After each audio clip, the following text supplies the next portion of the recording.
Misalnya gambar, jelek banget ya, gue robek aja, gue buang aja lah. Banyak. Wah, sering sekali. Ini luar biasa nih, bagus banget, paling senang ya pertanyaannya. Apa nih tante, garisnya liar. Apaan tuh garisnya liar gitu loh. Ini jasa saya, kamu apa ya gitu. Ini kamu mau apa? Kamu mau apa? Bisa dibilang mau jadi bidang apa? Saya di Indonesia bermuka, bukan tembok aja. Apakah itu titik baliknya? Itu titik balik ya. Itu start, itu step stepping satu milestone ya? Milestone bener. Milestone banget. Dia beli karyanya. Gambarnya ada nggak masih? Takut untuk nggak punya duit. Dan itu bener banget. Cuman zaman sekarang itu seniman dulu. Zaman sekarang apapun bisa kok. Itu yang saya lihat majalah Mas Novel gambar udah duit itu. Iya. It's about branding. Iya, branding. Jadi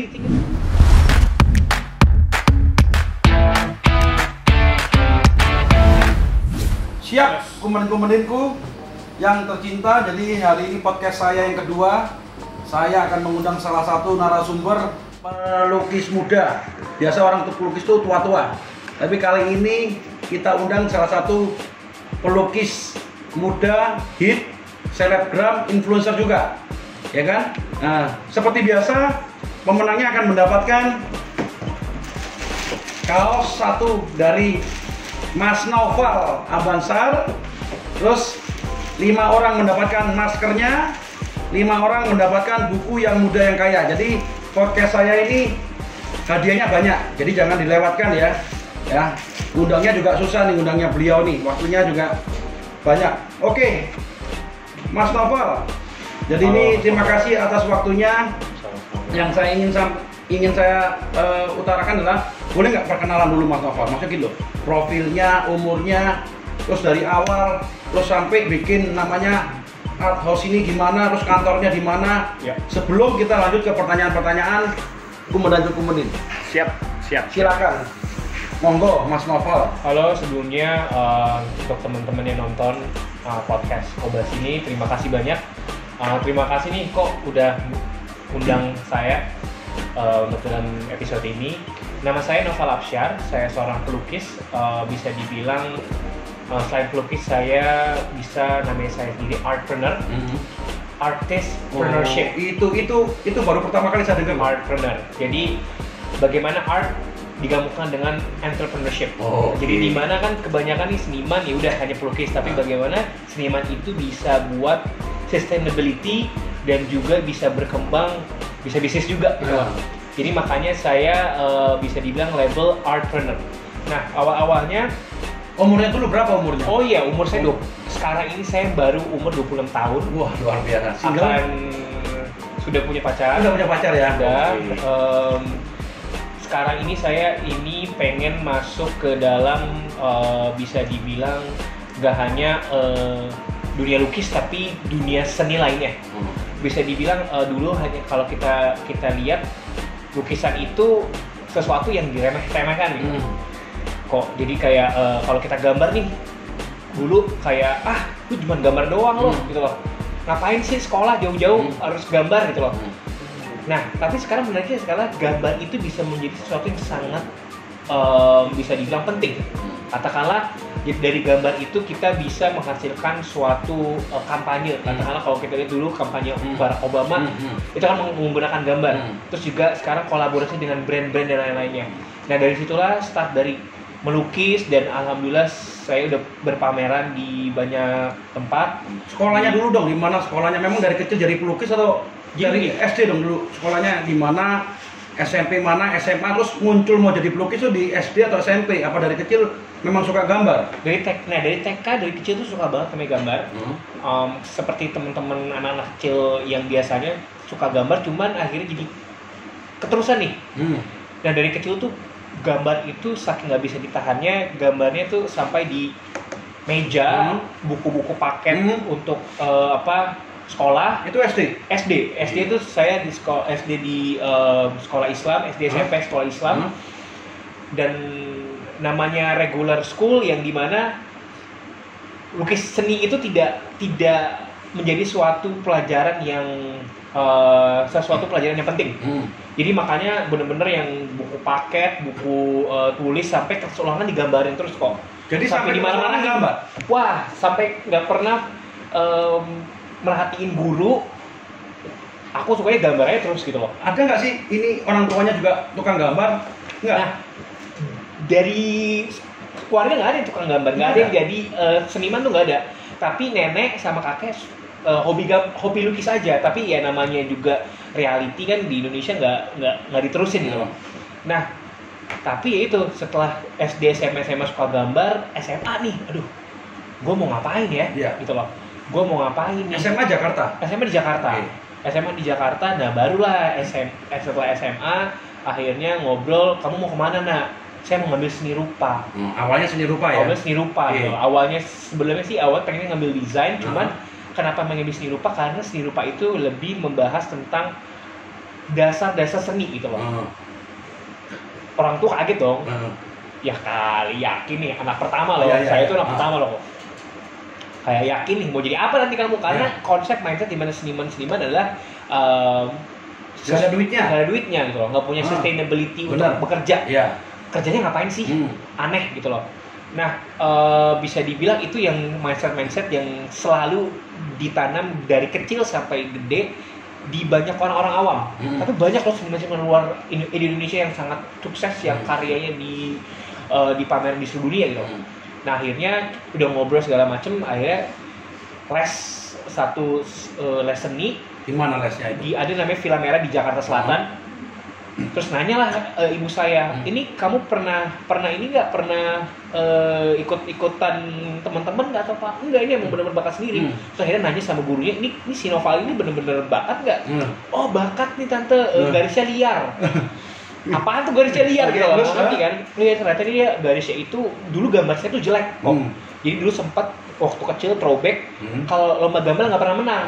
Karena gambar-gambar yang menang adalah gambar-gambar yang semuanya sama, gradasinya warnanya sama gitu loh. Gunungnya birunya gini. Gradasinya biru dari atas sampai bawah gitu loh. Nah dulu sedangkan gambarku tuh acak-acakan, nggak bener-bener nggak rapi gitu loh. Terus sampai akhirnya kita waktu itu lomba gambar di Bandung dan nggak menang. Nggak menang, akhirnya ibu saya itu namanya seorang ibu yang luar biasa, dia pura-pura beli buat piala-pialaan juara harapan 3, kalau kan gak ada juara harapan 3 kan, untuk membuat aspirasi untuk si anaknya, motivasi kamu tuh juara loh, udah jauh-jauh. Nah mungkin dari situ yang membuat saya jadi pelukis saat ini gitu loh. Itu ternyata diam-diam orang tua mensupport itu namanya. Diam-diam mensupport. Mungkin awal-awal mereka hanya khawatir karena kan ya mungkin namanya orang tua ingin memberikan yang terbaik untuk anaknya gitu loh. Nah setelah itu balik lagi ke SMA dan bingung mau ngapain, akhirnya saya mau ngambil seni rupa. Setelah ngobrol-ngobrol kita riset, oke, kalau kamu mau jadi seorang seniman, kita cari yuk seniman yang sukses. Siapa aja sih? Banyak seniman-seniman di Indonesia itu ternyata banyak. Itu di list ya? Ada di listnya, ada Sunario, Arin Sunario, ada Nyoman Masriyadi, banyak sekali. Dan ternyata kita lihat, ternyata ini nggak pernah dibeberkan di publik. Seniman-seniman yang harga lukisannya miliaran, ratusan juta, dan karya-karyanya luar biasa di sana gitu loh. Nah ini sangat menarik yang ini tidak pernah diekspos. Dari situlah, oke, kalau kamu mau jadi seniman, kamu benar, tapi asal ada syarat, kamu jangan jadi orang aneh. Kamu jangan aneh-aneh deh pokoknya deh. Akhirnya kita memilih cari tempat kuliah yang ada dulu hanya seni rupa ITB waktu itu. Seni rupa ITB ada isi gitu. Coba daftar seni rupa ITB nggak lolos. Karena nggak lolos, karena seni rupa ITB itu harus masuk IPS. Saya itu IPA dulu. Kejuruan IPA. Akhirnya di mana nih? Mau coba di Inggris, di Australia, akhirnya nemu di Singapura. Di Singapura itu namanya Lasalle College of the Arts, yang di mana kebetulan kerjasama sama Goldsmiths London. Nah, yaudah deh, kamu Singapura deket juga lah, nggak kenapa-napa. Nah, mulailah akhirnya, dulu nggak pernah nih namanya saya sekolah di luar, bahasa Inggris pas-pasan. Wah, parah banget. Bayangin disuruh dicemplungin di negara orang. Bingung dong. Dan waktu itu saya dikasih, dimana hidup susah banget, dikasih uang cuma $300 sebulan. Harus cukup pulsa, alat lukis, segala macam, bla bla bla, dan itu pun juga kok aku banyak banget mengalami susahnya karena ketika udah tes masuk kuliahnya diterima, ada kendala bahasa Inggrisku nggak dapat, IELTS tuh nggak dapat. Jadi udah 3 kali tes, wah sampai akhirnya udah mau masuk nggak bisa masuk dan harus pulang gara-gara bahasa Inggris. Akhirnya kita maksa dan lain-lain. Akhirnya udah aku ngambil kelas online waktu itu selama 3 bulan. Ngeliatin teman-teman masuk sekolah kuliah. Ketika teman-teman masuk kuliah, aku yang dimana ikutan sama mereka berangkat, cuman aku nggak masuk kelas, cuma ngeliatin mereka, aku gambar dan lain-lain. Nah tapi itu ya, jadi karena dulu tuh benar-benar hidupnya perih dan dulu juga tinggal di asrama, itu yang membuat aku kayak gue nggak bisa kayak gini terus gitu loh. Gue harus jauh-jauh sini, gue harus yang namanya bangkit, semangat, dan kalau mau jadi seniman harus menjadi seniman yang hebat, yang luar biasa terkenal, dan itu yang dimana tiap hari again and again saya menjadi harus seniman hebat, seniman besar, dan sampai saat ini itu divisualisasikan terus ya? Visualisasikan terus walaupun perjalanannya cukup perih. Namanya yang pulang kuliah itu harus kerja part time karena kan mau makannya susah gitu. Kok berapa tahun itu di Singapura? Itu sekitar 4 tahun. 4 tahun. Itu di sana tuh di Singapura kuliah tuh diajarin apa aja sih? Apa teknik-tekniknya? Kalau gambar lurus nggak boleh nih, harus gini-gini. Ada teknik nggak itu? Menariknya sekolah sini nggak pernah diajarin lukis. Enggak. Jadi sekolah sini itu mereka tidak mengajarkan kamu gambar harus gini ya. Enggak. Awalnya kasih basic pengenalan warna, pengenalan mixing warna yang bagus, bagaimana membuat komposisi yang bagus gimana dan lain-lain. Cuman at the end kita sendiri yang mengolah semuanya sendiri. Kita harus dimana kita harus belajar otodidak. Jadi yang diajarkan adalah konseptual. Bagaimana kita seorang seniman menggambar tidak hanya menggambar, tapi ada cerita, ada pesan yang kita buat, yang ingin kita sampaikan gitu. Nah ini yang saya ingin catat ini. Mungkin untuk orang awam lukisan itu hanya lukisan. Ternyata ada pesan terselubung dari semua lukisan itu ada ya. Jadi kalau kita bilang tuh kayak every art that we produce itu it creates a statement dan message. Ada konsepnya di balik itu. Jadi dulu tuh sebelum buat lukisan saya harus namanya buat essay katakanlah 500 kata. Kenapa saya membuat lukisan ini dan seperti ini. Jadi itu yang diajarkan dulu, bagaimana kita berbicara, bagaimana kita membuat konsep, bagaimana kita bisa dibilang menggabungkan, mengartikulasikan ide kita menjadi sebuah bahasa visual. Karena itu susah kok kalau misalnya kita punya ide tapi nggak tahu visualnya, cara delivery visualnya orang nggak terrelasi, itu nggak nyambung gitu loh. Terus dari Singapura lanjut kemana itu? Nah setelah di Singapura saya bisa dibilang setelah selesai saya waktu itu keliling Eropa. Jadi saya ada residensi di Italia, terus sempat ke London juga, karena di London itu saya kebetulan ada kerjasama juga sama Goldsmiths. Jadi saya main ke sana, sempat juga bisa dibilang berkarya di sana juga. Berapa tahun itu? Total sih keliling-keliling hampir sekitar 8 bulan sampai 1 tahun lah. Around that time lah. Abis itu ya keliling-keliling. Oke, ini selesai nih. Ini menariknya adalah ketika kita punya ijazah seni, itu beda sama ijazah kayak S1 seni sama beda sama S1 bisnis atau manajemen. Itu gimana tuh? Yang bisa kayak saya datang ke perusahaan, nih ijazah saya, kamu apa ya gitu. Kalau ini kamu mau apa? Kamu mau apa? Bisa dibilang mau jadi kerja apa? Apa yang bisa kamu tawarkan? Itu di mana? Sempat merasakan seperti itu di mana? Sempat merasakan. Jadi ini dia yang menariknya adalah ketika teman-teman semua pada seneng untuk mereka akan graduation, saya benar-benar worry banget kayak shit. What do we have to do now? Kayak karena kan the thing is kayak jadi seniman itu bukan kita masuk kantor loh, kita harus membuat pekerjaan sendiri. So you have to work for yourself or for other people. Dan aku yang bingungnya kayak coba yuk kita buat plan. Nah ini dia, sukses itu harus direncanakan. Itu yang menariknya adalah kayak nggak bisa kayak aduh yaudah deh tabrak sini. You can, but it's better to have a plan, a basic plan. Nah itu mulai kapan tuh mulai mikirin itu setelah jalan-jalan atau ketika jalan-jalan? Jadi sebenarnya enggak. Jadi sebenarnya pas lagi kuliah pun kan udah pernah ikut pameran juga kan. Sama waktu SMA tuh sempat pameran juga. Sampai kuliah. Enggak, kuliah sempat pameran juga. Jadi itu aku tuh mulai ketemu galeri itu pas lagi kuliah. Jadi di galeri di kuliah itu aku kan kerja part time. Kerja part time jadi kayak bisa dibilang kerja kasar ngangkat-ngangkat lukisan, jadi framer dan segala macam. Terus kebetulan company yang art service ini itu mereka itu ternyata kolektor dan punya galeri juga. Dan dia datang ke studio, oh kamu kok punya karya bagus ya. Dari situlah dipromosiin, berkarya, terus juga pameran alhamdulillah sukses. Dari situlah dipamerin. Cuman kan gini, pameran lukisan kan setahun sekali, setahun 2 kali. Nggak sustain dong. Katakanlah orang bisa bilang, wah jual karya sekali gede, tapi untuk berapa lama gitu loh. Itu dia kadang-kadang orang nggak mikirin. Nah berarti disitulah saya mulai kayak, saya selain jual lukisan, selain berkarya, selain pameran, saya harus punya pekerjaan lain nih untuk meraih mimpi saya gitu loh. Itu terus gimana tuh mikirnya? Itu saya kerjanya itu part time atau kerja di galeri. Saya jadi asisten galeri, asisten kurator atau apa. Dan saya mencoba untuk melis pekerjaan-pekerjaan yang bisa menggunakan jasa seni itu apa aja sih? Kerja di museum, guru lukis, bisa dibilang menjadi dosen, atau yaitu kerja di galeri. Nah 5 ini saya coba pikirin gitu loh. Makanya ketika saya lagi keliling dunia, saya mikir kayak what should I do gitu. Karena the thing is, setelah saya pergi, saya balik ke Indonesia, saya harus melakukan sesuatu gitu loh. Dan tadinya pengen kerja di Singapura, berkarya di Singapura, cuman kan Singapura tuh mahal banget ya. Kayak di Inggris juga mahal banget gitu loh. Dan saya mikir kayak, dan orang tua juga kayak you have to go back gitu loh to Indonesia because you've been kayak traveling around for almost 5 years. Jadi you have to go back. Di Indonesia sendiri aku nggak ada sama sekali network, sama sekali zero, nggak ada yang cuma tahu.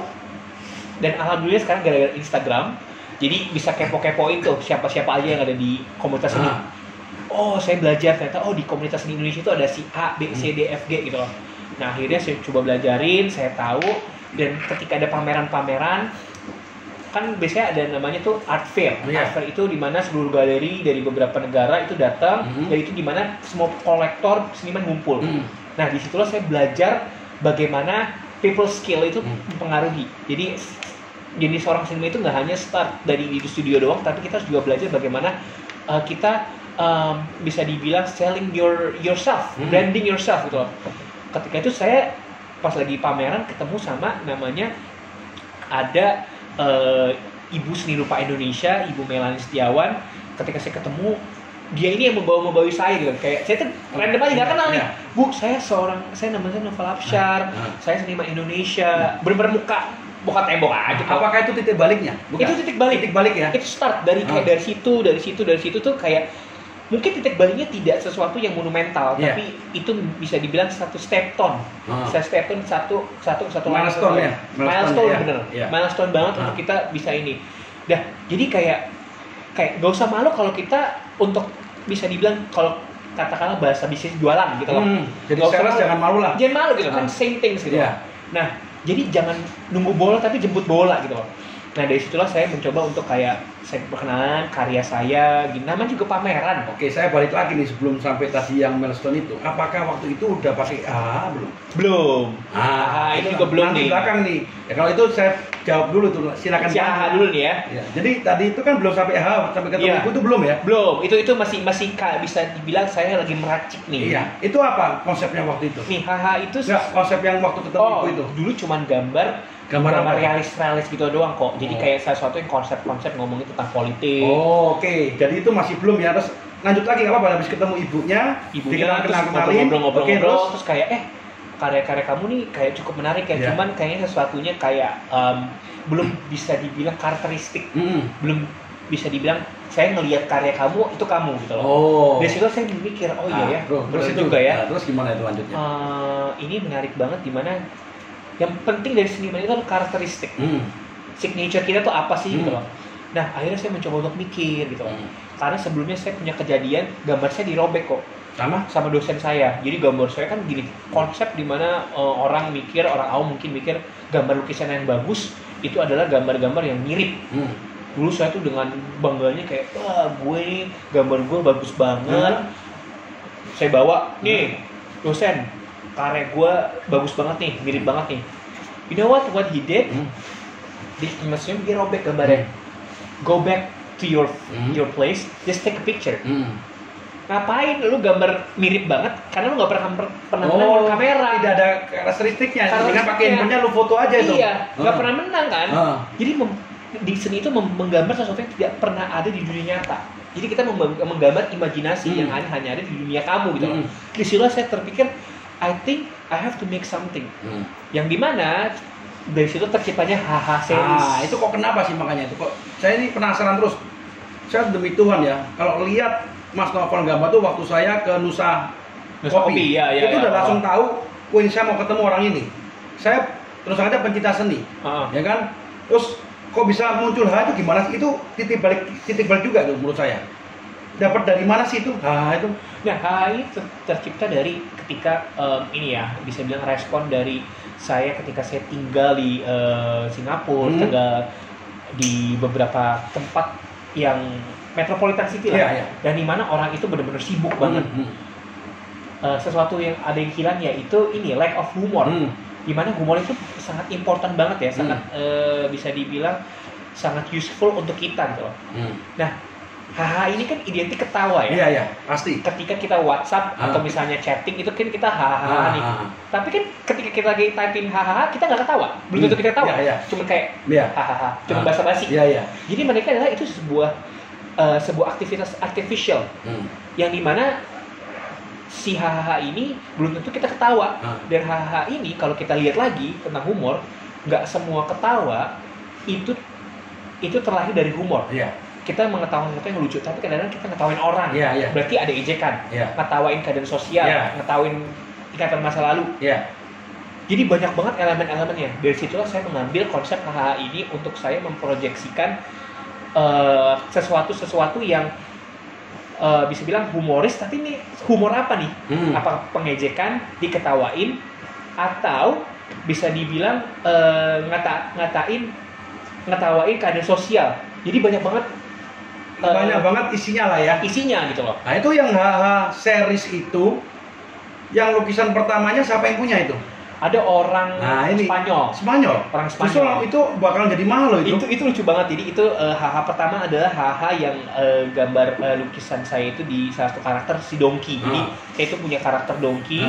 Itu pertama kali saya buat itu, saya pameran tahun 2014 kalau nggak salah. Ada yang namanya Singapore Art Fair. Itu dimana saya pameran bersama seniman-seniman dari New York, South Africa, Hong Kong, bla bla bla. Di situ saya seniman termuda dari Indonesia. Umur saya waktu itu 22 tahun, dan saya dimana bener-bener kayak down banget ngelihat sekelilingnya seniman-seniman besar. Karya saya itu yang nggak pernah dilihat. Si HH itu udah mulai itu waktu itu. Udah mulai. Tapi ternyata tiba-tiba ada teman saya waktu itu bawa pacarnya dia, orang Spanyol. Dia datang, dia ngobrol sama saya suka banget karya kamu. Tiba-tiba langsung dia beli karyanya. Gambarnya ada nggak tuh masih? Gambarnya masih ada. Nanti ditampilkan itu nanti. Bisa ya? Itu gambar dia. Itu bener-bener yang kayak legend itu ya. Itu legend itu. Sekarang karyanya nggak tahu di Spanyol atau di mana gitu. Wah, luar biasa itu. Itu dari situlah mulai dari HH series itu berkembang lah gitu. Udah berapa pameran yang dilakukan dengan HH series? Sekarang udah berapa pameran? Ingat nggak? Udah berapa kali pameran? Kalau total sih 50. Kalau misalnya di pameran group exhibition saya ada sekitar 50-an lebih ya, 58 lebih. Nggak nyangka ya, muda-muda udah 50 exhibition ya? Iya, karena kan karena aku kan suka kayak bisa bilang pameran group exhibition di negara A, B, C, D dan lain-lain. Itu kalau pameran tunggal tuh 3 kali. 3 kali ya? 3 kali gitu. Wah, luar biasa ini. Tadi saya sudah jelaskan HH nih. Sekarang kita langsung masuk ke pertanyaan yang dapat. Siap nih. Gift. Oke. Wah, ini yang ditunggu-tunggu nih. Jadi ada 10 orang plus 2 yang 1 orang dapatkan kaos, 5 orang dapatkan masker, 5 orang mendapatkan buku. Jadi ini pertanyaan saya langsung jawab dari yang buku dulu ya. Oke, ini dari Liana FJRT. Siap. AA Novel Asbansar, awal terjun di dunia seni lukis karena hobi atau ikut-ikutan aja. Cara mendalami seni lukis itu komunitas atau les private atau ada hal lain? Oke. Kalau saya sendiri awalnya dari hobi ya, awalnya dari suka, emang benar suka gambar banget. Yang dimana dari hobi itu ketika kita mencintai sesuatu, kita benar-benar nggak ada rasa lelah untuk melakukan itu gitu. Jadi kayak nggak pernah ngerasa kerja tapi main aja gitu. Dari situ berkembang, akhirnya saya menekuni itu dengan kebetulan untungnya saya kuliah juga di seni rupa. Dan untuk kalau misalnya kita pengen menekuni seni untuk zaman sekarang, itu sekarang bisa banyak banget, nggak harus kuliah, tapi juga bisa katakanlah sekarang ada YouTube tutorial, bisa nonton, bisa ngelihat sekarang seniman-seniman banyak nih, seniman-seniman yang cukup seniman-seniman muda yang cukup berkembang, itu bisa kita cari tahu. Jadi intinya adalah sekarang harus riset. Riset itu paling penting dan jangan pernah lepas untuk praktis.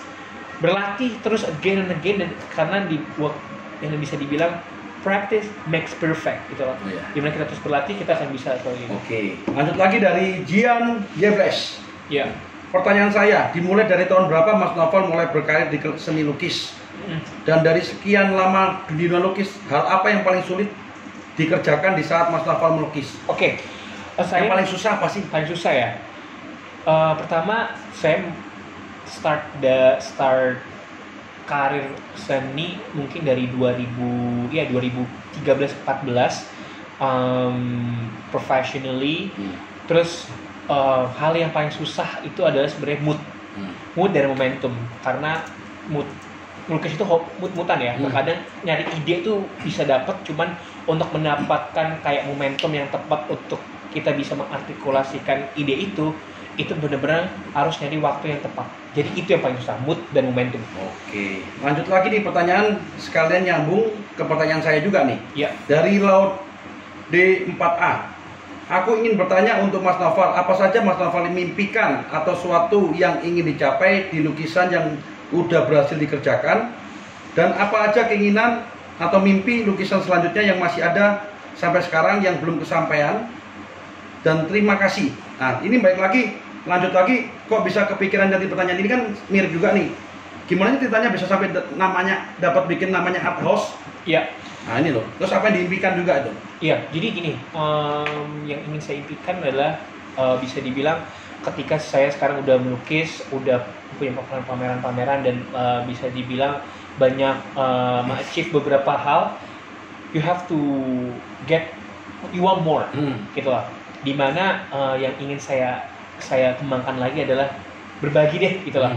Karena the thing is, kayak walaupun saya kerja keras, tapi banyak banget orang-orang di luar sana, seniman-seniman sana bekerja keras, lebih kerja keras lagi, tapi nggak seberuntung saya. Makanya saya buat namanya NA Art House ini. Idenya seperti apa idenya nih? Idenya adalah NA Art House ini adalah sebuah rumah seni. Jadi rumah atau dibilang studio, yang dimana studio ini yang melahirkan karya-karya terbaik gitu loh.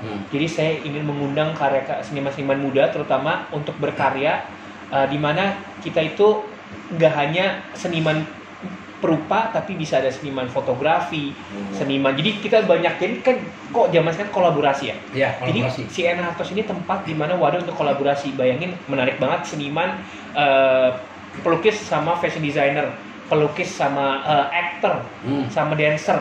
Itu kita olah, kita membuat sesuatu platform entertainment yang dimana ada YouTube-nya, ada apanya. Jadi kita bisa berkembang, kita bisa melakukan unlimited things. Berkarya tuh nggak hanya cuman sebatas kanvas, tapi juga buat konten seperti ini juga menarik banget. Saya terus terang aja baru di kali ini saya tahu art house ini. Gitu. Awalnya saya cuma suatu perusahaannya mantap, ternyata punya di belakang mimpi Mas Novel ini mengumpulkan seniman muda juga ya. Yes, bener banget. Ini yang tidak tercatat di mana-mana nih. Baru sekali ini saya dengar loh. Saya kira cuma dari Mas Novel aja, enggak. Ternyata bisa dikumpulin dari pelukis muda itu, bisa digabung di NA Art House ini. Jadi kayak kemarin kita misalnya kolaborasi, kita baru buat pameran sama seniman-seniman, ada fotografi, desainer, pelukis. Terus kita bekerja sama dengan brand-brand, misalnya katakanlah, karena kan seniman kebanyakan nih hanya melukis doang nih, tapi bagaimana seniman ini bisa bekerja sama brand apa, kita bisa buat workshop, juga kita bisa berkembang sama advisory. Jadi kayak misalnya kayak tadi Kobas punya ada ruangan kantor yang kosong, kita bisa katakanlah seniman mana sih yang cocok untuk Kobas karya ini. Nah, ini startup seni lah ya. Startup seni, startup seni ya. Oke, ini gitu. pertanyaan lagi dari Wisnu 27 Art. Dan katanya art juga nih. Bagaimana cara agar karya seni memiliki ciri khas yang berbeda dengan pelukis lain? Dan bagaimana pula cara agar karya seni bisa dikenal hingga mendunia, Mas Naufal? Oke, the thing is kayak pertama adalah riset itu yang paling penting. Dimana kayak zaman sekarang ada internet, ada sosial media, kita riset sebanyak-banyaknya. Dari situ kita akan menemukan seniman-seniman yang cocok dengan kita. Dari seniman-seniman yang cocok, yang bisa dibilang seniman-seniman pionir itu, kita bisa ambil elemen-elemen yang bagusnya. Dari situ kita masak sendiri gitu loh. Jadi kita membuat, setelah kita mengambil elemen dari beberapa seniman ini, kita buat dengan karakteristik kita gitu loh.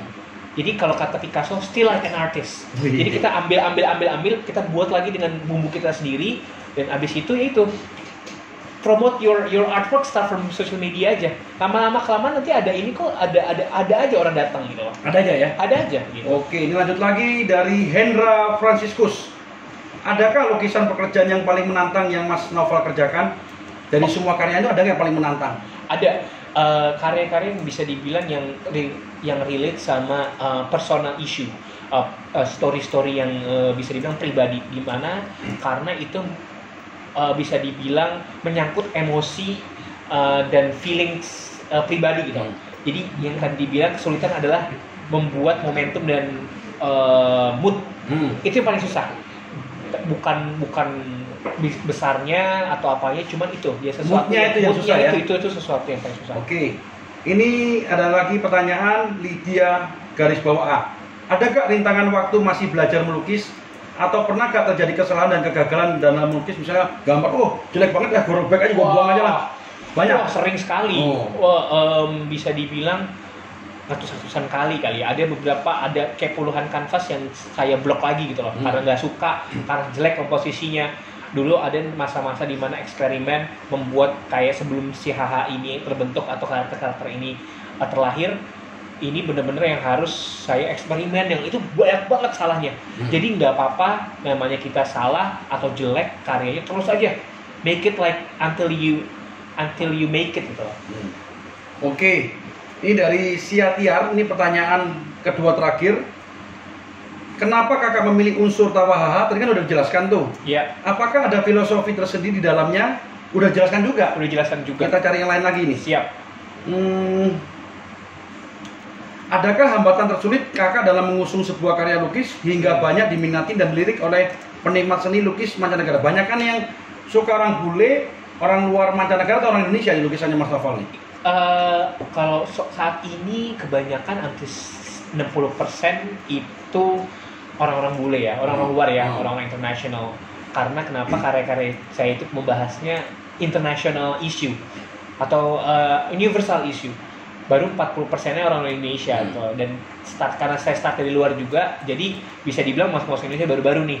Jadi itu sih tadi untuk menjawab pertanyaannya. Oke, ini terakhir yang mendapatkan satu kaos tanda tangan Mas Naufal. Mantap. Oke, dari Bisma.BTR. Pablo Picasso adalah seorang pelukis yang sangat saya kagumin. Ia pernah mengatakan semua anak adalah seniman. True. Masalahnya adalah bagaimana tetap menjadi seorang seniman setelah ia besar nantinya. Pertanyaannya, ya kan? Tidak semua orang bekerja di bidang seni bisa memegang teguh prinsip ini. Apakah Kak Naufal termasuk orang yang memegang prinsip tersebut? Ini luar biasa nih, bagus banget, pantas menang ya pertanyaannya. Yang kata Picasso itu benar. Every child is an artist. Dimana bagaimana kita bisa dibilang memaintain itu gitu loh. Kita harus dikelilingi sama orang-orang yang kreatif. Itu yang membuat kita terus. Tapi banyak banget nih teman-teman saya dari seniman atau luar seniman yang dimana katakanlah mereka itu seorang pengusaha, mereka itu seorang bisa dibilang lawyer atau notaris atau yang lain. Walaupun mereka tidak menjadi seniman, tapi mereka akhirnya jadi kolektor. Jadi menikmati seni itu, suka seni itu nggak harus jadi utuhnya seniman. Kayak misalnya Kobas. Seperti saya nih, kalau saya lihat lukisan tuh bisa setengah jam kadang-kadang. Kalau lagi stres itu nikmat. Iya kan? Dan itu nggak harus, Kobas nggak harus jadi seniman. Untuk menyukai seni dan menikmati seni itu tidak harus menjadi seniman, tapi menjadi kolektor, menjadi katakanlah jadi pengamat seni, kritikus seni, kurator, itu juga seorang bisa dibilang penikmat seni gitu loh. Jadi tidak harus katakanlah kalau misalnya kita unfortunate jadi seniman, nggak bisa jadi seniman, kita bisa jadi something else. Pencinta seni. Kolektor seni. Kolektor gitu loh. Oke. Ini nyambung lagi pertanyaan dia nih Mas. seorang seniman pikirannya sangat murni. Apakah pada saat Mas Novel melukis karakter Lightman itu benar-benar Anda lukis seperti konsep yang diberikan, atau Anda memberikan kesan-kesan tambahan agar terlihat lebih menarik? Nah ini kan, pas banget kemarin kan YouTube saya juga nanti ada waktu Mas Novel gambar, silakan nih. Ini menarik banget karena ini ngomongin tentang commission work, di mana commission work adalah kolaboratif antara seniman dan si kolektor sendiri gitu. Untuk Lightman sendiri ini pastinya saya buat karya ini based dari riset, saya baca-baca komiknya, terus juga ngobrol sama interview sama Kobas, tapi dia harus ada karakteristik saya gitu loh. Makanya tadi kalau kalian lihat di lukisannya itu adanya hahaha-nya pasti. Terus wajahnya juga beda kan. Selalu itu kayak misalnya gimana pun bentuknya, mau Batman, mau apa, tetap begitu. Terus juga ada kata-kata yang bisa dibilang perspektif saya terhadap si Lightman ini, terhadap mungkin Kobas sendiri, atau misalnya sifat dari si superhero ini. Jadi itu yang membuat si Lightman ini versi novel Absyar. Jadi kan ada versi-versinya tuh. Ini nggak ada yang punya di seluruh dunia. Nggak ada yang punya, cuma satu loh. Nanti kalau pameran boleh pinjam saya siap gitu. Siap. Itu gede banget loh itu. Siap. Gede aslinya loh itu. Gede banget itu. Luar biasa loh itu. Luar biasa itu 2 meter lebih ya itu ya. Iya, makanya nyambung lagi terakhir sebelum kita tutup teman-teman. Loh Mas, itu kan selalu kan kalau Mas bikin lukisan itu kan pakai dolar. Kenapa nggak rupiah? Itu yang pertama. Ya kan? Pasti punya pertimbangan dong. Iya. Nah, terus yang kedua, kenapa kok apa sih, siapa yang menginspirasi Mas Novel sampai hari ini?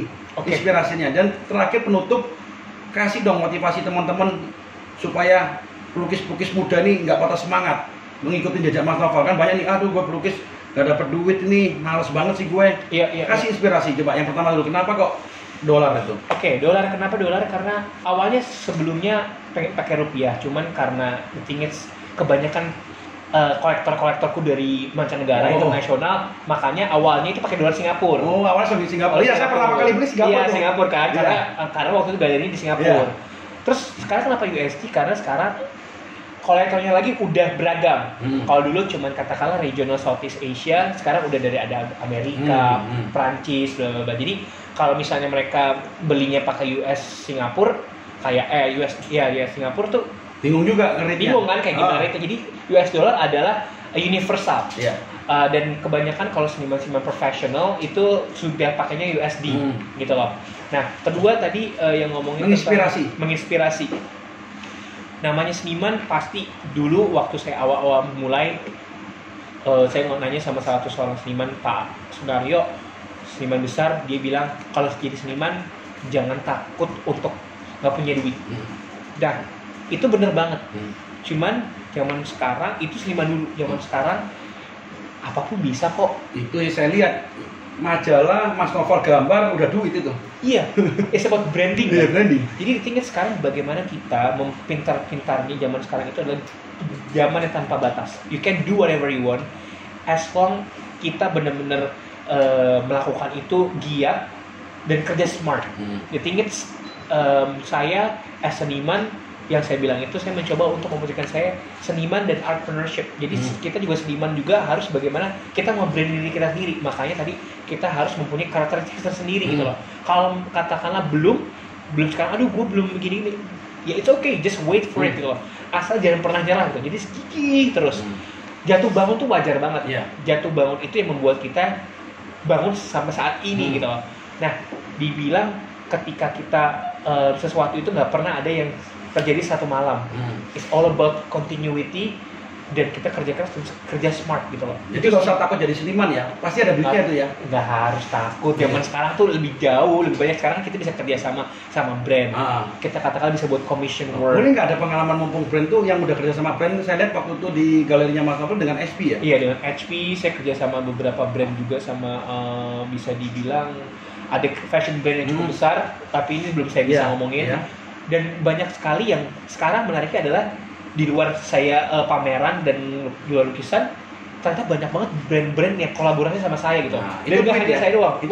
Itu duitnya lumayan. Jadi gitu loh. Jangan takut teman-teman untuk jadi seniman. Jadi kita tutup. Terima kasih waktunya Mas Novel. Luar biasa. Ini luar biasa, semoga menginspirasi kemudian yang ingin menjadi seniman, menjadi pelukis ataupun itu yang mempunyai jiwa art. Nggak harus jadi seniman, bisa juga jadi kolektor seni. Benar Oke, sekali, benar semoga sekali. bermanfaat. Saya doakan teman-teman selalu sehat, sukses, bahagia, dan tentu banyak rezekinya. Salam Bengis.